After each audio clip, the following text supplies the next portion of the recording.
aksidente sa Guadalupe, ngayon, pang-5 ka na-stalled within an hour. Lahat ng tow truck namin naka-dispatch na. Opo, sir. Galing na. Ang galing. Diyan po sa Heritage. Saan? Heritage po. Heritage? Doon ka sa pakay? Nakita namin yun eh. Kinakausap na kanina eh. Magkano ba? Magkano kayo dyan? Hindi pa po namin pag-usap pagdating. Hindi pa naman pero tingnan mo magkano. Sa atin? Ngayon na po ako, first time po ko sumakay sa kanya. Mahabal? Mahabal, oo. Wait lang ka lang. Ano nga lisensya mo? Ha? Ano na? Ano? Magkano yan? 50? Saan galing? Hanggang saan? Hanggang sa? Guadalupe? 50? Anong oras year mo? Usapan na sa habal ngayon per metro, kilometro. Yes sir. So, kahapon nakahuli sila ng galo. Ang usapan na raw, 50 per kilometro. 50 per kilometro. Imagine mo yun? Matindi sirang Boy! Oo. Yun na yung ano, 100 mula Araneta, di ba? Hanggang Main Avenue. Oo. 50 na nga, nahuli nila kahapon. Wala na, kawawa na yung mga pasahero nito. Dapat gawan talaga ng paraan niya kasi hindi mahuhuli ang mga lana. Bali wala yung mga motorcycle taxi. Pag nanisgrasya ka, wala kang laban. Di ba? Unang-una, hindi kayo magkakilala. Ang problema nito, pag natumba kayo, di ba? Tapos ikaw napuruhan ka, iiwanan ka niyan. Iiwanan ka niya kasi madadamay pa siya eh. Di ba? Iiwanan ka niyan. Yun ang nakakatakot doon. Buti kung madisgrasya ka sa EDSA, maraming makakita. Eh paano kung matumba kayo sa ibang lugar na wala nakakita? Iiwanan ka niyan, boss. Sinasabi ko sa'yo. Salamat, sir. Oo, iiwanan ka niyan. Ano yun? Ano? Hindi naman pwede kayo makikipagkumpetensya sa mga legal, mag-i-illegal kayo. Hindi problema ang kahirapan na wala kang trabaho para mag-illegal kayo. Hindi narason nyo yung kahirapan para gumawa kayo ng illegal Hindi mag-droga na tayo lahat. Pwede ba yun? Hindi, di ba? Pareho rin yung sinasabi mo Mahirap ka, wala kang trabaho, mag-illegal na lang tayong lahat. Hindi ba pwede yung boss? Matuto tayong lumaban ng patas, hindi patas yan. Ang inaagrabyado mo yung pasahero mo, magkano sinisingil mo dyan? Hindi ako maniwala. Wala nga ano kayong usapan Wala pa sir, ako nagbayad. Magkano ang singil sa'yo? 150 nga pa sir sa Guadalupe. 150? 150? Magmula saan? Guadalupe, galing Trinoma. Trinoma, Guadalupe, 150. Pare, 150. Trinoma to Guadalupe, mami na rito. Magkano singil mo? Ha? 1? 150. Ang mahal naman masyado. Mabang naman sir. Lisensya mo nasa ano? Yung ORCR na. Parang peke Tawa ko pa lang sir Fake ba? Sa picture nga kinuha. Saang lugar? Tayuma. Tayuman. Magkano? 3.5.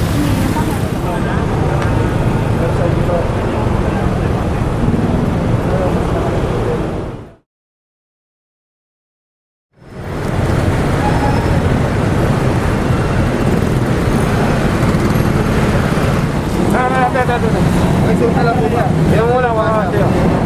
Yun! Para pinakamatindi. Para matindi naman.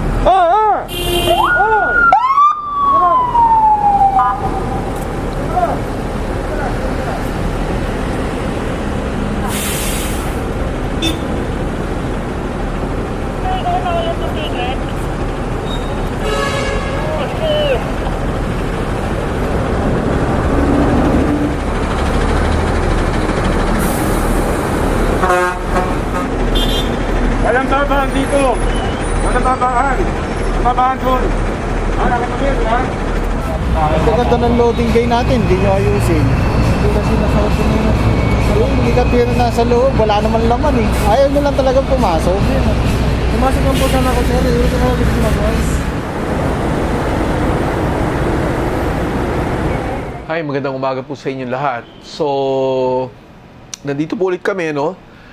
This morning, nag-ooperate kami, may nahuli kaming habal-habal. Ang nangyari po, itong rider na may angkas, dumaan sa bicycle lane just after Aurora, approaching Arayat. So, pinara po siya ng enforcer. Nakitahan namin siya ng kaduda-dutang galaw, ano, nung pinahinto namin siya. Unang-una, kinakausap niya yung pasahero, parang brief niya po, no? Sinasabihan niya kung ano dapat sabihin. So, that set us a red flag. Ang ginawa na po ng enforcer, hiniwalay po agad yung pasahero sa rider. And meron na po kami mga picture kasi ng mga habal-habal. And yun nga sinasabi nga po namin sa kanila na ito, randomly nakukunan sila. Meron kaming database. We are pretty sure na yung motorsiklo po nandun na sa database namin, ano, based on the yung marks. So yung pasahero po umamin na magbabayad siya ng 150 pesos from Trinoma to Guadalupe, no? And hindi lang po 'yon. So when we asked for the license, nung hiniram po namin yung lisensya ng rider, ito po yung pinakita niyang lisensya, no? So outright makikita nyo kaduda-duda. Unang-una na masyadong makintab. So, halatang nilaminate. And true enough, yung sa delamination test namin, makikita nyo po, natutuklap yan. Ano? Hindi po dapat natutuklap yan sa polycarbonate. And then secondly, nagkaroon kami ng UV light test. Tinignan namin kung may agila. So, ito totally wala talaga. No? Walang attempt. Wala talagang hindi mo mahanap yung agila sa UV light. So, that in itself is may kita mo na peke yung lisensya. And at the same time, ito nakakatuwa dito. Di ba lagi namin sinasabi sa inyo na ini-scratch nila yung expiry date.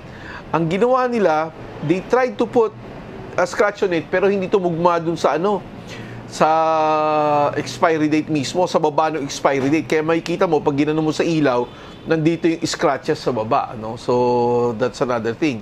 Sa likod, wala na pong dito. Hindi na po embossed tong yung mga letra dito. So that in itself is a red flag. Itong strip na to, hindi mo po dapat matutuklap yan, ito, na po, natuklap na po namin yan, So that's another thing. And nung tinignan namin tong yung pinaka PDF niya, hindi po mabasa. Ngayon, kinuha ko siya ng litrato kanina through a magnifying glass, and you will see na hindi po talaga pino yung pagkakagawa, So talagang distorted. That's why hindi mabasa ng reader. And so we will be submitting this to LTO, just like what we did yung mga previous licenses na nakumpiska namin. Last week po, nagpa-verify kami sa kanila, dalawa po. Yung dalawang nakuha namin peking lisensya, and it turned out to be fake, Yung isa may record siya kasi yun nga po sinasabi namin na yung lisensya niyang ayaw niya nang tubusin sa LTO, pinakopya niya, pineke niya. The card itself is fake, pero the information sa kanya invalid dun sa LTO. Kasi nga, hindi niya nang tinutubos yung lisensya niya dahil ayaw niyang bayaran yung penalties. So, mas lalong mapapahamak po yun. And, ayun, so another fake license at our hand. Papa-verify na lang po namin sa sa LTO. Sana po marami na po nagtutulong-tulong ng mga ahensya dito para masugpo yung mga gumagawa ng fake licenses, Ang lisensya ay nagpapatunay na pwede kayong gumamit o magmaneho ng motorized vehicle, So, kung hindi po kayo dadaan sa proseso, hindi po natin malalaman kung you're qualified or not. Ito, poser kayo. Ibig sabihin, nagpapanggap kayo na lisensyado kayong individual pero hindi naman kayo dumaan ng proseso. Sa peke yung lisensya niya, nag-ano siya, isa siyang risk, or sabihin natin na hindi naman qualified mag-drive. Kung ganun, hindi dapat siya nagmamaneho, hindi siya dapat nag-ooperate ng motor. Kundi ilalagay niya sa panganib yung sarili niya, yung pasahero niya, at ibang road users na nasa kalsada. Kasi hindi natin malalaman kung dapat siya nagmamaneho o hindi. Unang-una, hindi siya marunong sumunod sa batas. Kaya nga siya nahuli kanina dahil nandun siya sa bike lane. Ano?